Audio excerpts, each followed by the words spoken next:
everybody. It's Isaiah and Carlo again, and welcome to Noki News episode 2. We really were going through and we realized that we didn't do a proper introduction the last time, so we just wanted to kind of give a little more formality and introduce ourselves. Carlo is the front end manager of Noki's Collectibles, and I'm the back end manager. Noki's Collectibles is about to do about 500 mil. Oh, I loved it. They did 500 mil. 500 mil, 500,000 in revenue, and we've been vending for about 2 years. But we've definitely been in the scene way longer than that. I've been collecting myself for a little over a decade and playing TCGs for around the same time. And I think you've been. I've been in and out for about as long. Yeah. But that's just a little bit about us. And as we go into today's topic, we just wanted to talk about what are some of the pros and cons about vending different TCGs. Yeah, so Rylan, our cameraman, editor, social media expert behind the camera, will be asking us some questions to keep us on track because we realized in the last episode we yapped a little too much. Yeah, so we're really good at that. We're really good at talking. But yeah, Rylan will keep us on track today. So yeah, let's get into it.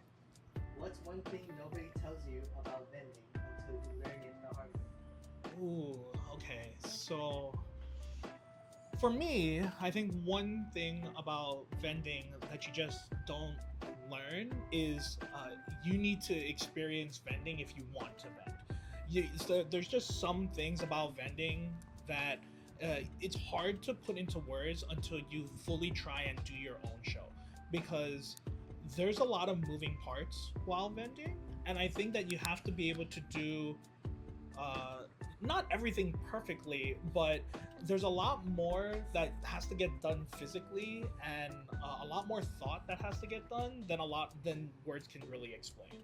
Right? Yeah, I think something immediately off the top of the head that I think people can relate to at all levels of vending is people don't talk about how much of a tedious process it is to have to price and label every single one of your cards. There's a lot of vendors, you see a lot of vendors nowadays, they don't even label their cards. They just put it in binders, or they'll put it out in showcases because either one, it takes too long, or two, because the price fluctuations happen a lot. So that is one thing that is kind of tedious that all levels can relate to. But I think one thing that immediately also comes to mind is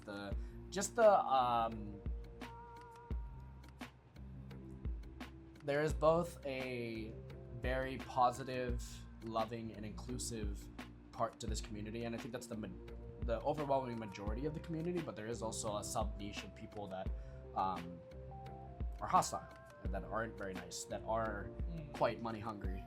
But we'll delve a little bit deeper into that, I guess, as the podcast continues, right? Well, I mean, yeah, like especially with the huge uptick in vendors recently, right? Then I think there are some of them that like grasp the basics, but a lot of people have kind of just jumped into the hobby without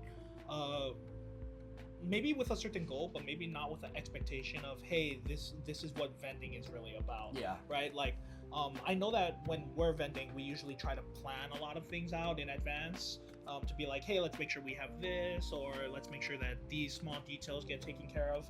But like from something as simple as like checking where your venue is and what parking is going to be like and what time you should show up to start setting up, to little things like where are you going to display some of the stuff at your booth.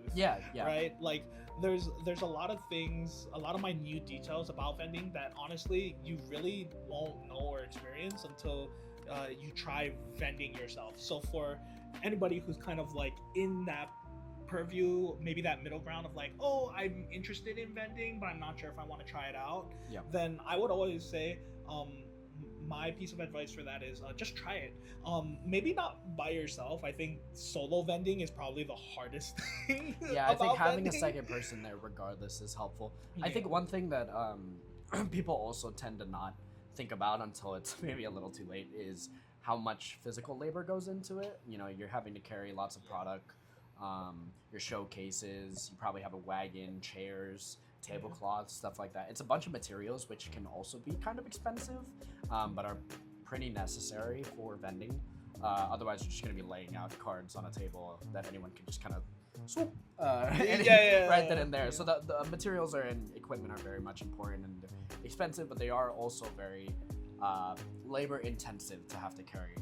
And it's even worse if you're having to travel across state to state. So like if you're traveling, one thing that Noki's Collectibles does a lot is that we travel up to the mainland. We're in Hawaii, so we call the other 49. We call the other 49 states the mainland for context. But when we travel up to the mainland or to a different state, that's even more work because we have to pack the luggage, we have to make sure it gets through TSA, and that's I guess at the middle to higher tiers of vending or levels of vending. But yeah, if you're doing but it is something that people don't necessarily think about all that often.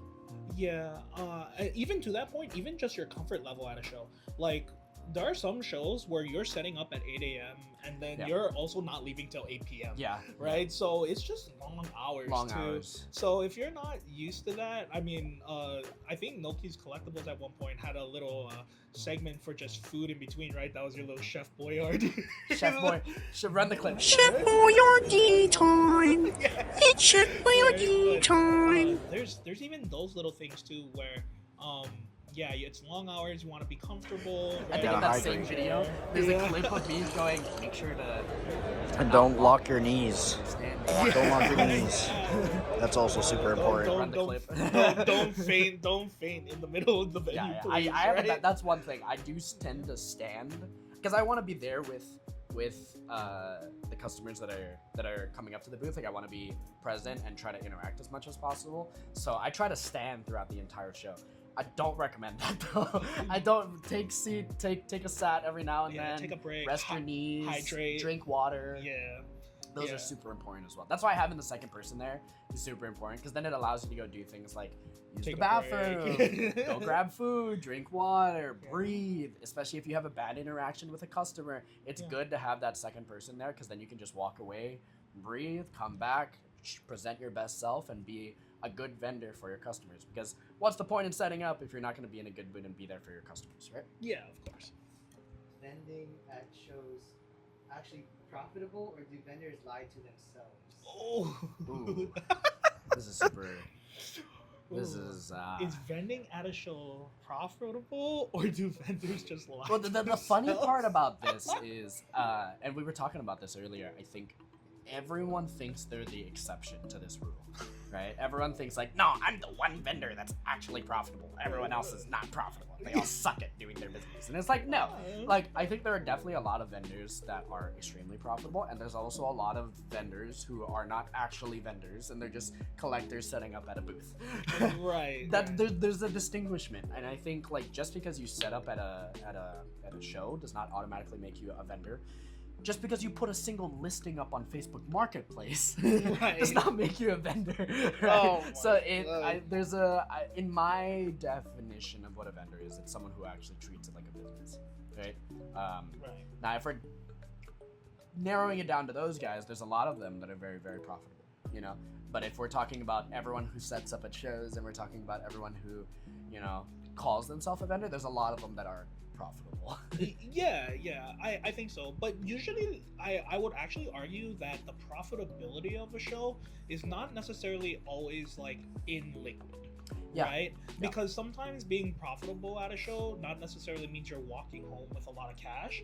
Sometimes it could just mean that you got a lot of good deals and you're walking home with a lot of product. That's the other thing that I think a lot of people don't think about when it comes to vending specifically, especially at shows. I think a lot of people think vending at shows is meant to be like the time where you sell. But I think the most well-structured businesses understand that shows are, yes, they can be amazing for liquidation, and they can be amazing for selling your product and selling your cards, but in reality it's also probably just the number one place for you to pick up product and for you to pick up inventory. And so a lot of the more seasoned and veteran vendors will prioritize buying at shows as opposed to selling, but that doesn't mean that it's not a bad place to sell either. Yeah. I mean, it's just usually the well-seasoned vendors, it's not their number one avenue of selling. Right. Like I would definitely say that we're in the opinion that like when we go to a show, we're definitely looking to buy, and it's cool to be able to liquidate some here or there. But realistically, a lot of the profit coming from a show is usually what we come back with, especially from like an out of town show. Yeah. Like, I think one of the things that Noki's has kind of really been good at is that we have brought a lot of some cool grails down from the mainland back into The Hawaii. circulation here in Yeah. Hawaii. Because one thing we noticed a long time ago was that, like, here in Hawaii specifically, there wasn't a lot of new cards being brought into rotation here. Meaning just that, like, the same giant pool of cards had just been being tossed around to all the different vendors and collectors, and it just kind of felt stale. And even, you know, to some extent, sometimes now, like, you still see that. But I think one thing we've tried to prioritize is just, picking up cool stuff when we're on the mainland, bringing it back here, and redistributing it. Because that's what vendors do anyway.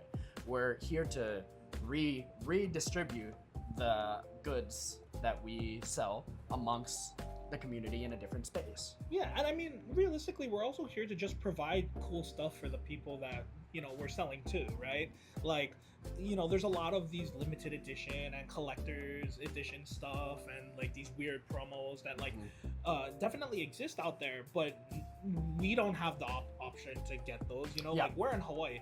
Like, actually, one of the interesting things is a lot of people talk about like Costco restocks or like big box seller restocks, and it's like, we're in Hawaii, we don't get those. You know what I mean? So being profitable in and of itself, I think it also depends on where you are.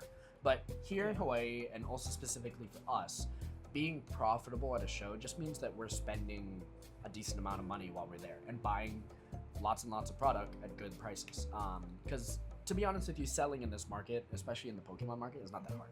Anyone can sell Pokemon cards, but not everyone is good at picking up cards and product acquisition. Yeah, so and making good deals. yeah, and making right? good deals, forming relationship, like actual good relationships with people. A lot of people are of there. I think one mistake I see a lot of people or a lot of vendors do is they'll burn someone on the very first deal that they do with that person, And then and you it's lose them like, oh forever, great, yeah? you got an amazing deal on this first deal, but guess what? They're never coming back. Yeah. You Like, know? I think it's actually, now that you bring up the whole relational side too, because that's another way that you could be profitable, right? Yeah. Like, a lot of the relationships and the network that we've been able to create is also because like we've gone up to shows, and you know, there's really no price on a good relationship with other vendors. Yeah, right? I think most people that you talk to at the upper levels of this game will all basically tell you the same thing, that in this industry, it's really just who you know, and it's really like how many good relationships and what is your network like. So what differentiates a profitable business from a non-profitable business? It's probably your network. Yeah, for sure. Outside of, you know, just raw inventory and money too. But yeah, I think as a vendor, if you're looking to be profitable, you have to take all those factors into consideration, because you might have the worst monetary show, but if you got to know a lot of big vendors and just get to meet people, that in itself could be a huge W. Yeah, sometimes you'll go to a show and maybe you won't sell anything at the show, or maybe you won't even buy anything at the show, but you make one contact who has a massive collection, messages you after the show, you get a deal done, and boom, going to that show was now worth it because you met that one guy or that one girl who brought you a collection, sold it to you at a good price. And if you hadn't showed up to that show, you would have never gone. So I think kind of to sum it up, and just to make sure that we did answer it. What was the initial question? Is vending at shows actually profitable, or do vendors lie to themselves? So is it actually profitable, or do vendors lie to themselves?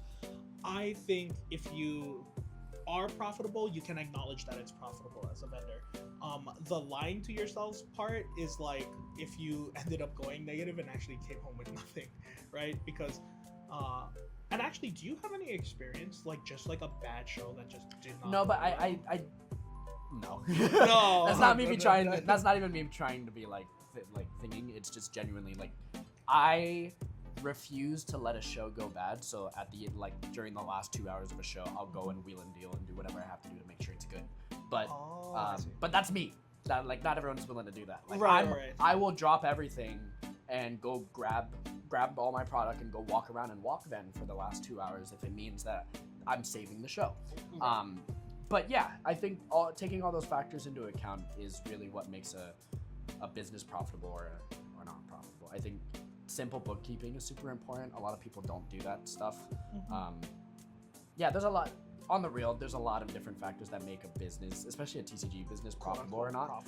But I think if you boil it all down, it's like we said, your network, because your network is also where you acquire product. It's where you liquidate product. Yeah. So if your network isn't good, you kind of can't do anything within this industry. Yeah. And there's kind of nothing scarier than kind of like being on the your livelihood is completely dependent on the next show. Yeah. Like it's all dependent on the next person you meet or the next show that you go to or the next video you post. Yeah. But in reality, if you had just savored and maintained and fed those relationships that you had been building all along, then you would have been fine. Yeah. What's the biggest ethical gray area in Vending that nobody wants to talk about? That's perfect. What a question to ramble on for. Ethical gray This is where I could get dicey for sure. It could. But I think, okay, here's not a gray area. Don't fuck with kids. Like on the real, like, stop screwing kids over. Like, if a kid comes up to you and they want to sell you your car or they want to sell you a card, give them an actual good rate. Like, don't rip the kid off for 40%. You know what I mean? Literally, I see it every show, and it's like, holy crap. Or like, if you don't want to pay the kid a certain percentage, just tell them. Yeah.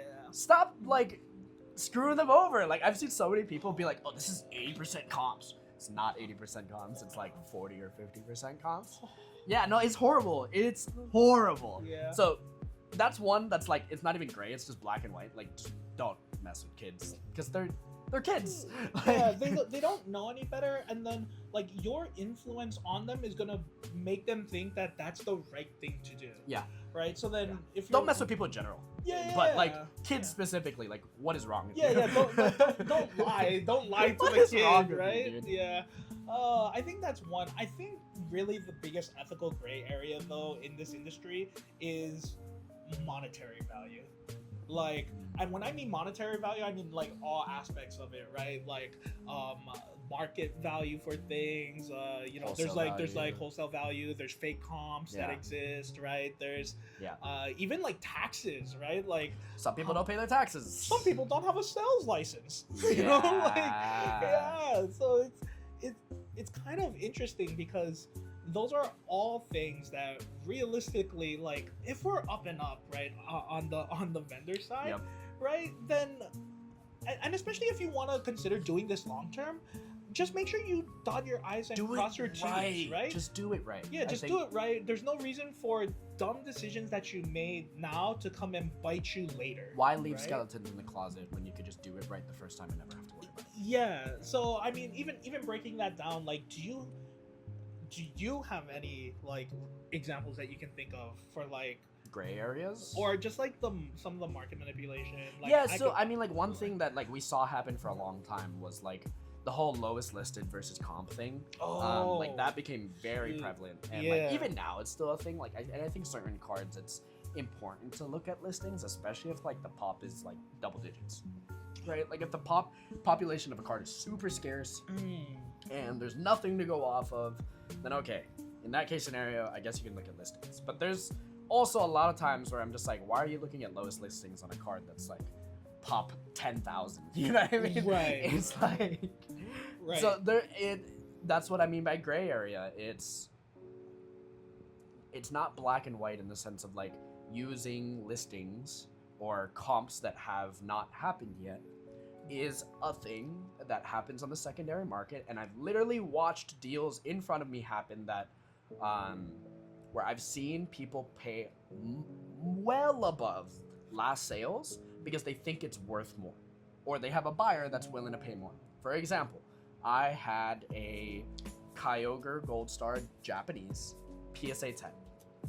Pop wasn't that high, hadn't sold in a few months. I think at the time the last sold was like 2,400, but the lowest listing was, get this, 10 grand. What would you sticker that at? what would you sticker that at? I don't know what to sticker that at, right? Oh, It was the boy. only listing.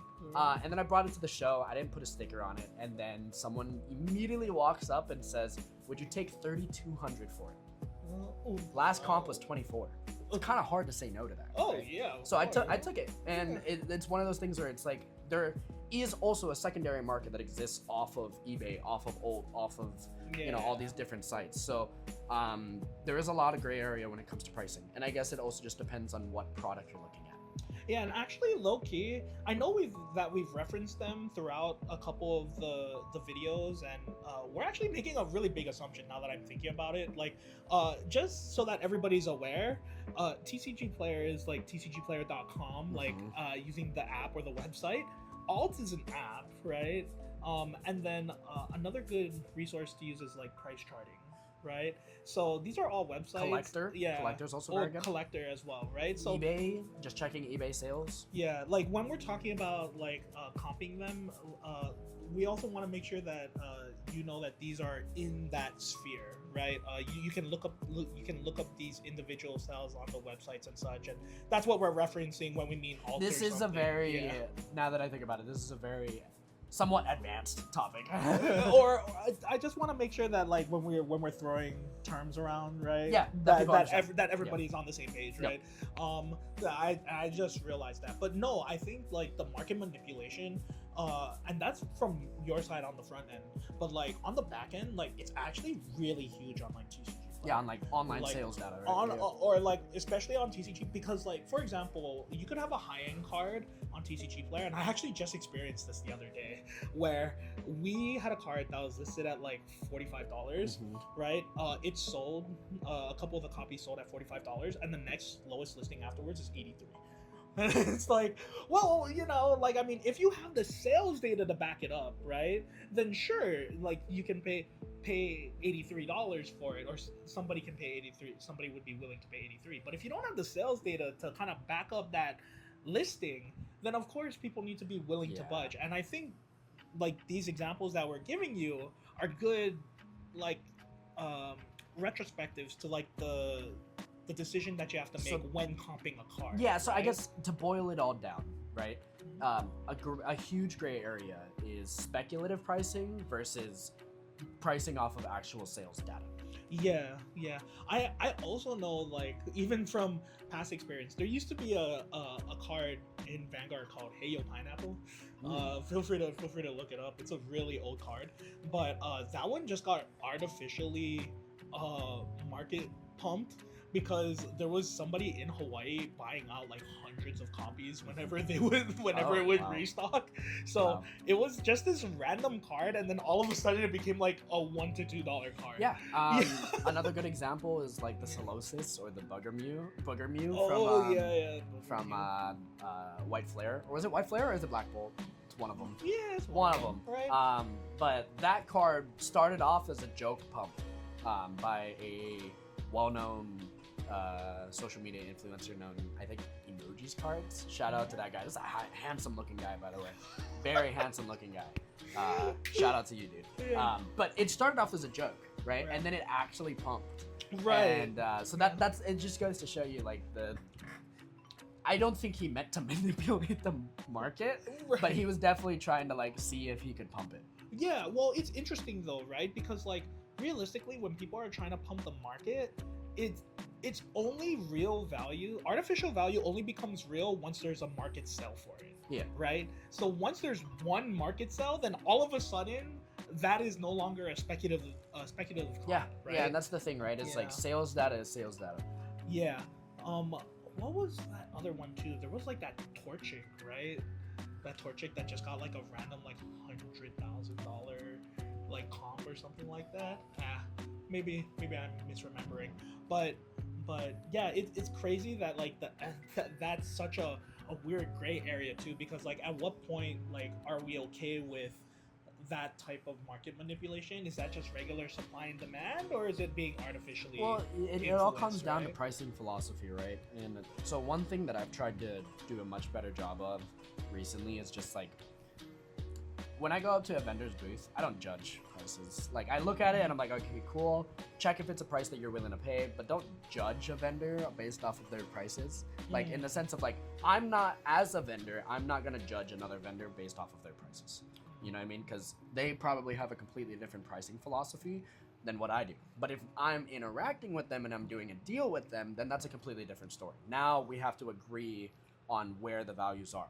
But I'm also not going to be like, oh, I don't like this vendor because they price everything high. Da-da-da. It's like, Yeah.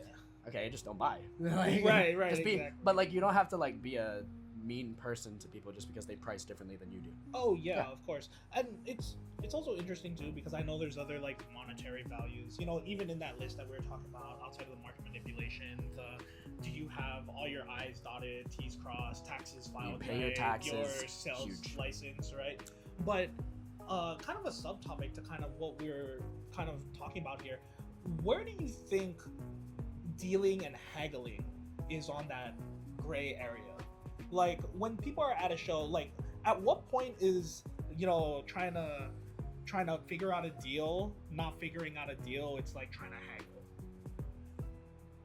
When one party has already tried to compromise several times and the other party hasn't, I think that's when it becomes unfair. But it's also just like, that's up to your job. It's a dog-eat-dog world, let's be real, right? And it's your job as a vendor to be able to handle those kinds of interactions. And if you can't, then sorry, you got.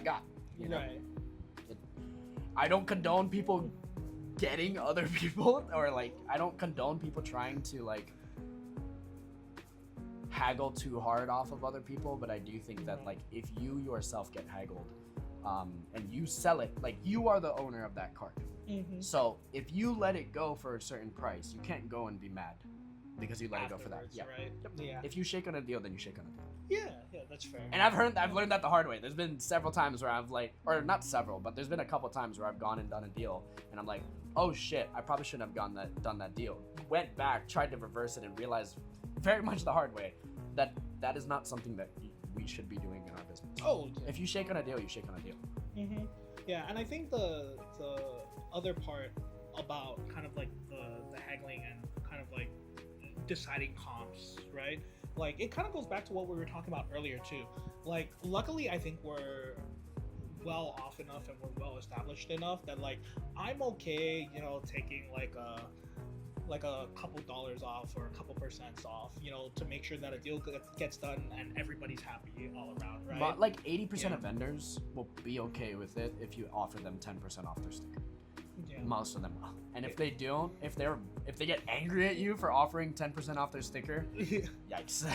Right. But also your pricing philosophy, it's whatever. Yeah, it's whatever to them, right? But I also do think that like I think more vendors need to be kind of okay with that because I do feel that there's been kind of a rise recently of like vendors that are pretty firm, and maybe that's just because of like economic times or whatnot, but it goes back to what we were talking about previously where it's like, you know, dude, it's like great, you took a W on this one deal, right?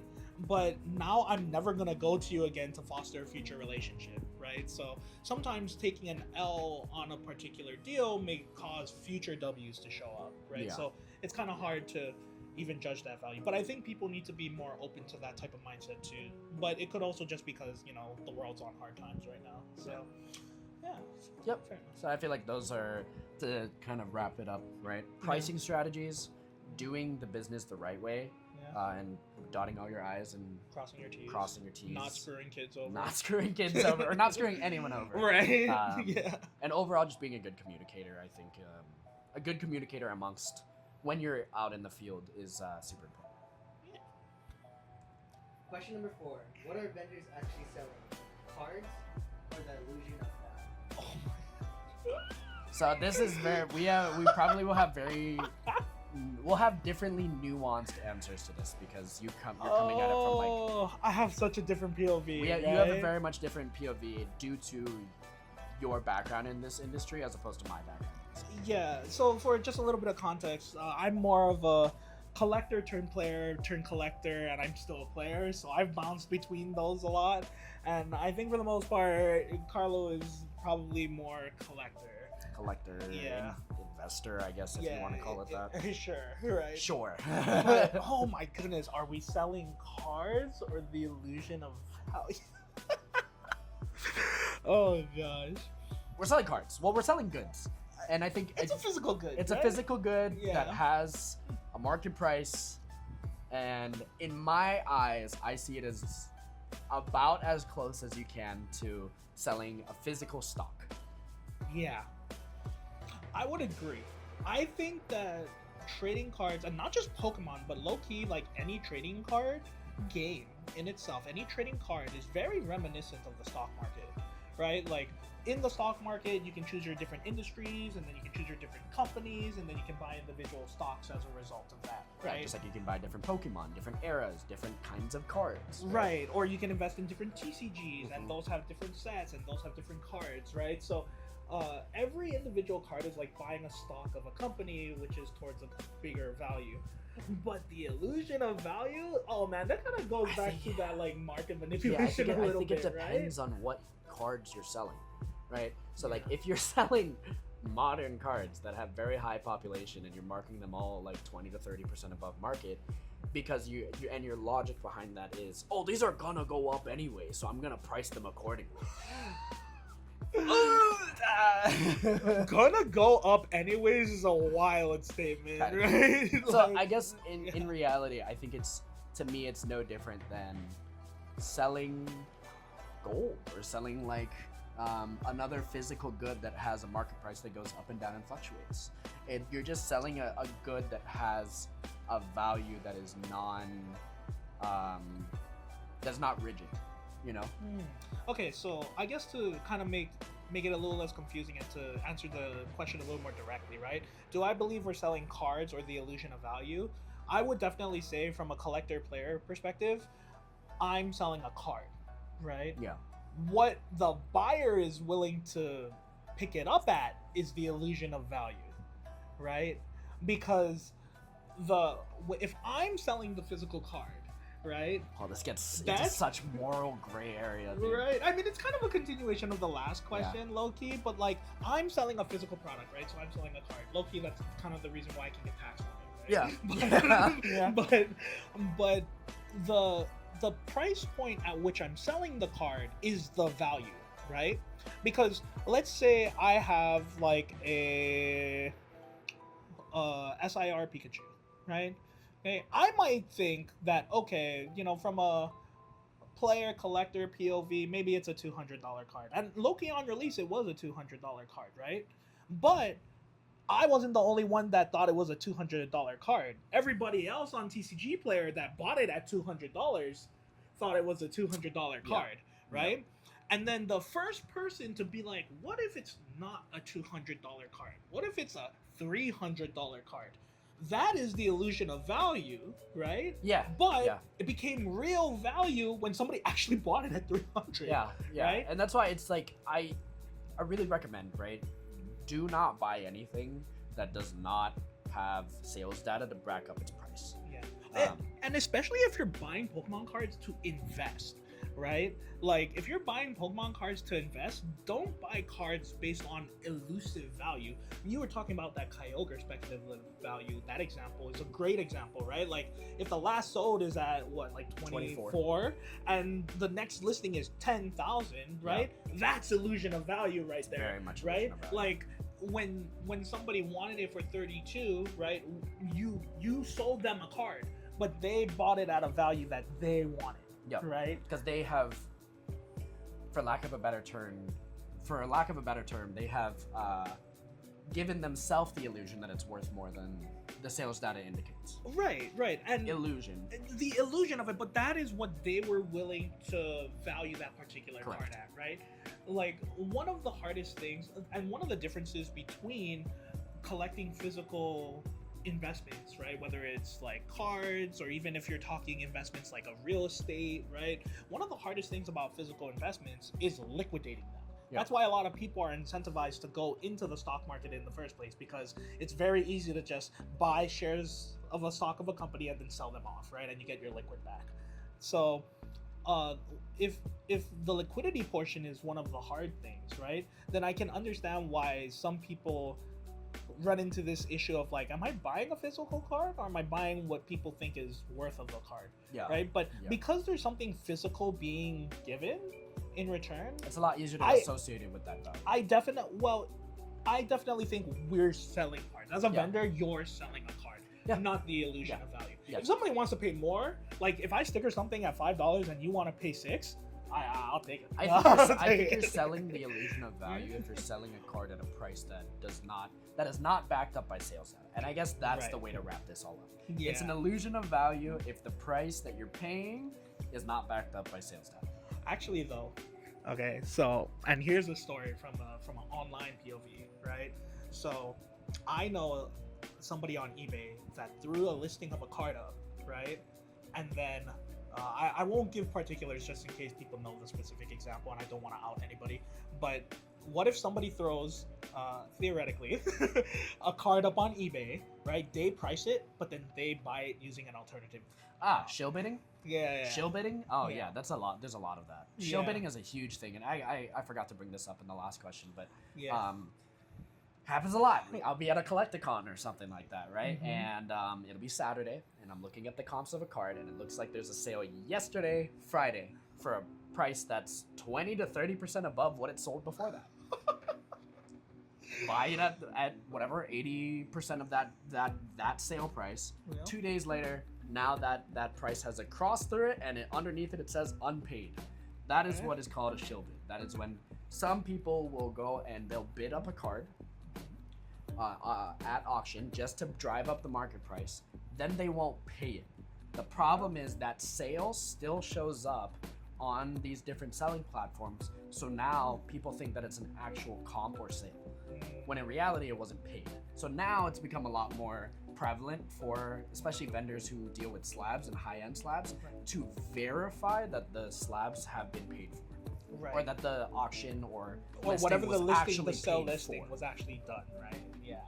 So realistically, when you're looking up comps at a Collecticon, then how are you pricing like the average market price? Are you just looking at the most recent sale, or are you trying to use as much data as possible? Like You try average to. of I five think or as something? it depends on the card. I think if it's a card that sells like every single day, then you might want to average out the last 5. Right. You know, you might want to average out the last 5 sales. If it's a card that sells semi-frequently, still I would average out anywhere between the last 3 to 5 sales. But if it's a card that sells very infrequently, then sometimes you only have the last sale to go off of. Right. Yeah. And, And again, it always goes back to the same philosophy. It's the If sales it's data. not backed up by sales data, don't buy it at that price. all right. But I promise you, we're selling cards. At least it's not like an NFT. Yeah, Right? yeah. If Pokemon prices dropped 50% overnight, how many vendors would disappear? Like 70% of the vendors that exist right now Whoa, 70%? on the real. Bro, you think 70%? Well, there's a lot of new vendors nowadays, dude. Okay, maybe 70% is hyperbolic, but it's gonna be a very large number. It's gonna be a very large number. of Try to new put a vendors. percentage. I try to give an accurate percentage. Well, it's kind of hard because you gotta. I guess the follow-up question of that is like, how much is Pokemon? How much has vending blown up in the last year or so, and how much of a percentage growth has there been in the amount of vendors that there are? Because if it, however many people grew or started at the beginning of this boom to now, right? A lot of those chunk of people will be gone if they just if plummeted it 50%. plummeted. Yeah. I see what you're saying. Because a lot of prices right now are 50 to 60, 70% higher than they were pre-boom, you know? Right. So I think a lot of the people that are especially over leveraged, there's a lot of, this is something we didn't talk about, but there's a lot of sellers out there who leveraged debt to buy a lot of the stuff that they have when they just started out. And that, to me, that's pretty crazy. Yeah. That's wild. And I so think those- taking out a loan in order to Start. fund your initial inventory is pretty crazy. It's not Yeah. your inventory, it's the bank's inventory, guy. Yeah. Yeah, basically. Oh man, yeah. If actually, that's a great question. what percentage of the vendor base do you think started, I guess, within like the last year over this past boom, right? Because if I had to take a guess, I would say maybe like a third of the current vendors are probably like a year or younger. I was gonna say about 40%. 40%? Yeah. Okay, yeah. Between 30 and 40% of vendors, I think nowadays started in the last maybe year or so. Yeah, and it's crazy because Maybe more. because we're talking about like if they drop 50%, this is like Great Depression levels, right? No, that's what I'm saying. Right. That's what I'm saying. It's like in reality, I think the people that are that would stay in an event like that, in a drastic event like that, are gonna be the people who have who maybe aren't over leveraged, Right. who have developed good systems to make sure that no matter what, they are good. And that's the thing, right? As this business, it's up to you to make sure that you have a plan B, a plan C, that you have backup plans just in case stuff like this happens. Right. We have contingency plans if things like that happen, right? Yeah, and I mean, one of the contingency plans is actually just being diverse. Kind of like a stock portfolio, how you should invest in different industries. We do more than just Pokemon. Yes. Yeah, we do Pokemon, we do One Piece, we do Yu-Gi-Oh, we do Vanguard. Like, we take in other card games in the event of something fluctuating or some big event fluctuating, right? Because yes, maybe a major event in one card game will affect that industry temporarily, but it may not necessarily affect every other industry, right? It would be very unusual. I mean, and I think I've told you this a number of times, where as long as there's no like World War III, then I think the entertainment industry and the careers that exist within it are very safe and secure, because the amount of money that's getting poured into them is, to be honest, quite ludicrous, right? If you want to think that the trading card industry is crazy, like look at the sports industry, right? Like sports has an insane amount of money being poured into it, right? People got like $1 million contracts and everything. And you know, although some people would argue, I made a face because there's gonna be a lot of people in the comments that are gonna be like, "That's not ludicrous. Victor Wembanyama deserves every cent of that fucking contract." You know what I mean? Like, and like, hey man, like, I mean, like, true, but you know, if they deserve every cent, then even more so. But what the point that I'm trying to get is that there is a large amount of money in this industry. Yes. And because of that, then realistically, all people need is just their slice of the pie. Like, we shouldn't necessarily be looking to necessarily get rich off of this, right? But if you're too desperate, or if you stick too close to your price sticker, I think the people that are looking at Pokemon as like, hey, this is a quick get rich mechanic, are the people that's the people that disappear overnight. Trying to get rich off of this is not bad in and of itself. Trying to get rich quick is where it's going to. We need to be very careful about our language there. Yes, because yeah. We would be hypocritical to say that we're not trying to get rich off of doing this. Oh yeah, well, at the very least, I just would like to earn enough to continue doing this. At the very least, yes, Yeah. but that doesn't mean that we're not trying to aim for it. No, And I don't want to be not transparent about that. Oh yeah, of course. Like, I mean, if this allows us to live a comfortable lives for ourselves and for our families and to be able to provide, then that's all great, right? But trying to do it too quickly and trying to do it the wrong way is where. Yeah, and I think the number one group that I look at for like when Pokemon prices drop, that they start panicking, are scalpers. Yeah. Right? You look at all the scalpers throughout this last bubble pop that we kind of just went through, where the prices have kind of like started to dip a little, right? And maybe A lot. actually they dipped a lot, but and they might still be dipping for some. But scalpers are the people that are trying to get out right now. Yeah, they're right? hurting the most right now. Yeah, and you see this all the time if you're like on a Facebook group or on an Instagram group, like, hey, you know, this scalper is trying to like sell all his product that he bought at like a big box retailer. I know there are certain posts that go up on like Reddit where it's like, oh, you know, Walmart took a refund on Pokemon product for this particular individual. You know, he bought them out for, you know, like $2,000 to $5,000 worth of product, and then now he's returning it, right? So like, those are the people that I think definitely disappear overnight when prices drop. But in terms of vending, right, I think for the newer vendors, it's definitely hard when you go through price drops, just because that's kind of like a roller coaster. This market's a roller coaster. It kind of ebbs and flows. We have our ups and we have our downs.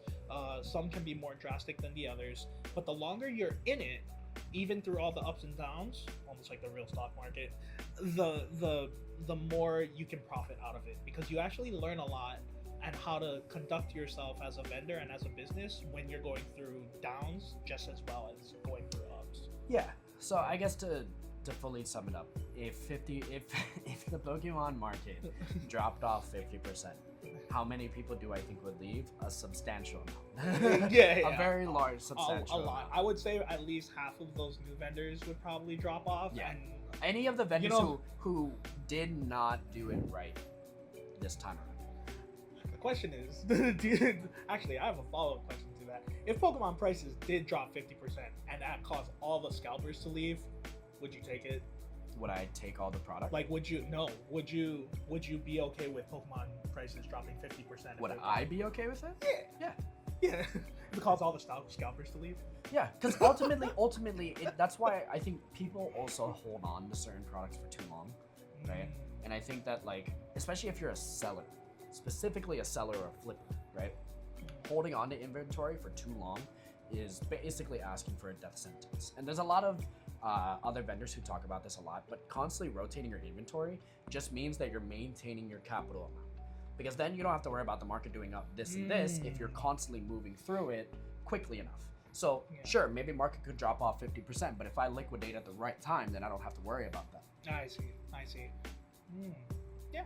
So I guess it all just kind of depends on.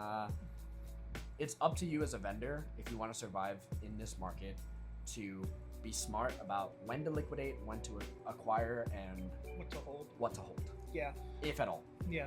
But yeah, no. I think you're right. Yeah, regardless, if things did drop off 50%, well, a substantial amount of people leave. Yeah. But We'll be fine. Yeah, we'll be fine. But I do think, and actually, not only will be fine, but I think a lot of people will be fine, especially for the people that are already established. And well diversed. Yeah, like I think the biggest people that get hit are the new vendors and the scalpers, but people that have already been doing this for a long time will probably be Again, okay. just if you're over leveraged, yeah, then that's where you'll.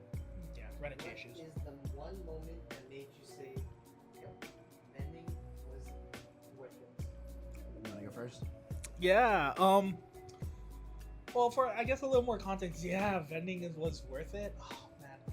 See, it's interesting because to give a little more context for myself, like I've been vending with Nokis for 2 years, but I've done vending as a whole for the past 6, and I think one of the many moments that keeps me going is to see people get good deals and to be super happy about enjoying this particular hobby. So whether that means it's every person that comes up to the booth and is super happy with what they get. It's especially for the children, seeing a lot of the kids get happy with certain deals, and even just making sure that everybody, not just on the customer side, but even on the vendor side, are having a good time. Yep. You know, when everything is a win-win, then yes, vending is worth it. Like, and not only have I vended for the past 6 years, I've also been teaching as well. I've taught for 6 years. I've been a teacher for 6 years. So I can already tell he has a very jolly personality. He's perfect for teaching. yeah, I gotta endure a lot of stuff. But You would not want me as a teacher. I'm gonna be so real. yeah, Not want me as a but teacher. I definitely think the win-win, seeing people have a great time, seeing people have good deals, and especially whenever someone hits. Dude, when the expression when people like buy sealed product and they're like, you know what, let's just open it here at the booth, and then they hit. If you haven't seen the Noki Night video, that is an awesome video. That was definitely a time Yeah. where I was like, yeah, I guess Yeah. you're right. When people open your product in front of you and they hit something, Oh, it is a good yeah. feeling. It's not in your control at all. Yeah, it's not within your control, But it is a good feeling. But it's definitely great to be like, oh my gosh, that I was was a so part much of fun. this. I was a part of that. Let's do that again. Yep. And I think that aspect, the community aspect of vending, is what keeps me coming back to vending. Yep. Yeah. Yep. But what about you? For me, I think one thing that I take a lot of joy out of is hunting specific cards for specific people. One thing that I do a lot is I work with a lot of different private clients and private collectors who are trying to acquire certain cards, right? Very specific cards. And one thing that I really, really enjoy is watching the look on their face when they see that I've acquired their card and that they have it in front of their face and they're holding it, right? And then when the transaction is done and they own it, just the look of like, I own this now. You know what I mean? It's real. Yeah, It's real. yeah, watching that happen I think is a super cool thing that I really enjoy about my job and about what we do, and it's something that I look forward to every single week. But if we're talking a specific moment in general, there is one moment that is posted on our Instagram where I am interacting with for the very first time with one of our biggest fans, Thor. Hello, Thor. I hope you're watching this. I hope you're doing good, buddy. I miss you. Oh, shout out. And also shout out to your dad, Trevor. Yeah. Mahalo for all the good vibes. We'll see you guys hopefully soon. And shout out to the rest of the family. But yeah, there's a clip on our Instagram. Vendors are going to do is they're going to look up the TCG TCG player price on here. This one is from Silver Tempest, okay? So what it's currently like to it's sell to a going vendor. for We can roll the clip here. what they're going to buy it for between. But yeah, that 70 interaction was so to 90%. sweet, and It's actually pretty clean. I will offer you $5. I think that especially at the end of that Noki. clip when he says Noki. thank you, Yeah, that's the most that powerful. was, I still replay that moment in my head all the time. So yeah, that moment specifically, I think for me is one that I think about a lot. Yeah, no, like, it's crazy because this industry, the more that I'm in it, the more I realize it's actually kind of similar to teaching, where it's like it's a roller coaster. There's a lot of highs, there's a lot of lows, but really there's not a lot of, there are very sparse moments in it where you can be like, you know, thank you for this, or you know, this was a it's just amazing to me how little people or how little gestures of gratitude get given, you know, because sometimes it could just be a genuine reaction, or sometimes it could just be something wholesome, right? But I think those are the moments that we kind of live for. Yeah. Like, yes, we're doing this as a job, yes, this is our living, but the little genuine moments are the passion that keeps us driving to continue doing this the next day and the next show and the next podcast or the next thing that we're doing. Yeah, right? I think also for me specifically, like, because I've been doing this full time, maybe a little bit longer than you have, the things that I've been able to accomplish in my younger adult life because of this have definitely, they're like when I bought my Tacoma. When I bought my Tacoma, that was a huge milestone for me. Like holy shit! I bought a Tacoma for me and my wife off Pokemon money, and you know, even our apartment that we're sitting in right now, like all this. I look at this and I'm like, this is all Pokemon money. You know what I mean? Yeah. Which I find super cool, and it's not necessarily the thing that motivates me every single day. Like I'm not driven by money and money only, but being able to provide for my family because of this has definitely been a huge motivator. And every time that I hit a new milestone, I'm like, oh yeah, this is why I do what I do. Yeah, I love the community interaction. Like in reality, a lot of like the passion for this is not necessarily a self-driven thing. Like at the very least, it's not that way for me. It may have started that way when I was younger. Like I remember when I was younger that it was like, oh, I really love playing Pokemon the video game, you know, or I really enjoy watching Pokemon the anime, right? But it's just crazy how your time in the IP and your time in the industry is kind of just like, yeah, you know, I think maybe that's just a thing of just growing older too. It's like I'm actually doing a lot of this for the community interaction all around me, right? The people that we get to sell to, the people that we get to know. Yeah, right? why do you come back to shows every single week? Yeah. It's probably because of the people that you're interacting with.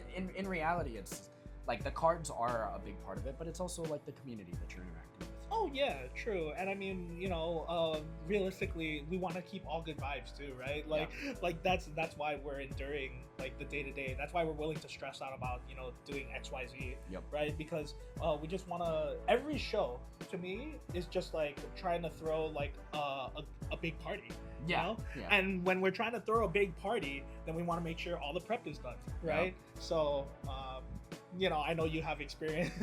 Me and Carlo are both cousins, so we have the Filipino party that used to go on every single weekend, right? And I think of the effort that my parents would put into doing stuff like that. Yeah, or our aunties and uncles. No, our aunties and uncles, and it's like, you know, the way that I reciprocate that now is like when I'm able to do that and put passion into what I'm doing now, then I'm able to kind of get that cool reaction from the community, and that those reactions, those little arcs, I guess, like acts of random kindness, are the things that like makes it worth like this vending was worth doing this, and I'm willing to do it again because this happens.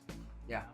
So all in all, when it comes to vending and the pros and cons that come along with it, just try to fully comprehend the lifestyle that comes along with it and the things that the interactions that you might have. Try to think about the monetary things. Try to think about all the risks that you could be taking, and try to take everything into account, because jumping straight into this without thinking about it is definitely not the smartest idea. And you know, it may take you a while. I remember for me specifically, I jumped into it barely having anything, right? I had $50 in a dream. I genuinely had $50, and for the first like year, it was just genuinely a struggle of trying to like build up capital and keep going, and it was definitely hard. And if I did not have the love that I do for this industry, for my job, and for this IP, and obviously the people around me, I don't think I would have carried through with it. So just make sure that you know you're prioritizing your networks, that you're doing it the right way, and you're being a good person on what you're doing. Yeah, and shouts out to all of you who are watching too, because you're equally as part of a community as we are here. And whether we've seen you in person or we've yet to meet you, then we're looking forward to being able to just enjoy this industry and this IP, this Pokemon, and just life together. Yep. So, was this Noki news or was this Noki nonsense? Let us know in the comments below. We'll see you next time. Shoots!